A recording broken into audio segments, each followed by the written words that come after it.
8–12 kuukauden iässä lapsi voi siirtyä syömään kotiruokaa lounaalla ja päivällisellä. Miten paljon lapsen tulisi syödä päivän aikana? Pitäisikö huolestua, jos lapsi haluaa syödä koko ajan tai jos hän ei vaikuta lainkaan nälkäiseltä?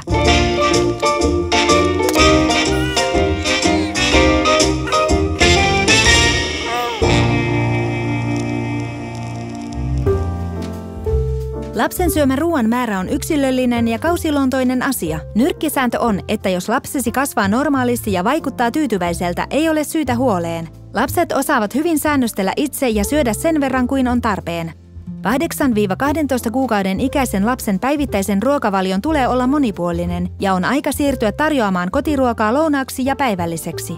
Jotta ruokavaliossa olisi tarvittavaa vaihtelua, lapselle on hyvä antaa monipuolisesti kotiruokaa, puuroa ja ravitsevia välipaloja. Små barn behöver äta oftare än vuxna på grund av att de just är små och har en liten magsäck och behöver tillföra mat oftare än vuxna. De står sig liksom inte lika länge som en vuxen gör. Tässä on esimerkki 8–12 kuukauden ikäiselle lapselle soveltuvasta hyvästä päivittäisestä ruokavaliosta, joka sisältää ravitsevia ja monipuolisia ruokia sekä hyviä välipaloja. Muista kuitenkin, että kaikki lapset ovat erilaisia ja että sinä olet paras arvioimaan, syökö lapsesi riittävästi.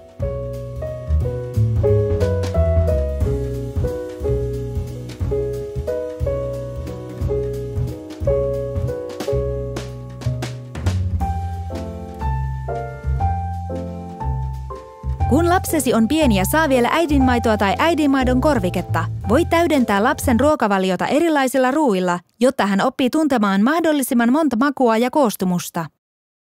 Joskus lapsi haluaa syödä pelkästään lihapullia, perunaa tai tiettyä vihannesta hetken aikaa, mutta tämä vaihe on täysin normaali ja menee kyllä ohi. Puuro sopii hyvin aamupalaksi pikkulapselle. Se sisältää kauraa, maitoa ja kasvisöljyä, jotka antaa runsaasti energiaa. Jos lapsesi ei halua syödä muuta, tuntuu hyvältä tietää, että puuro on hyvä vaihtoehto.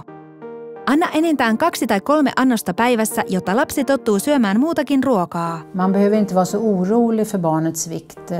En del barn är större och en del barn är mindre. Och så länge man liksom följer sin egen viktkurva och utvecklas normalt och verkar må bra, så får man försöka slå sig till ro med det. Barn är precis som vuxna olika stora. En del är större, en del är mindre.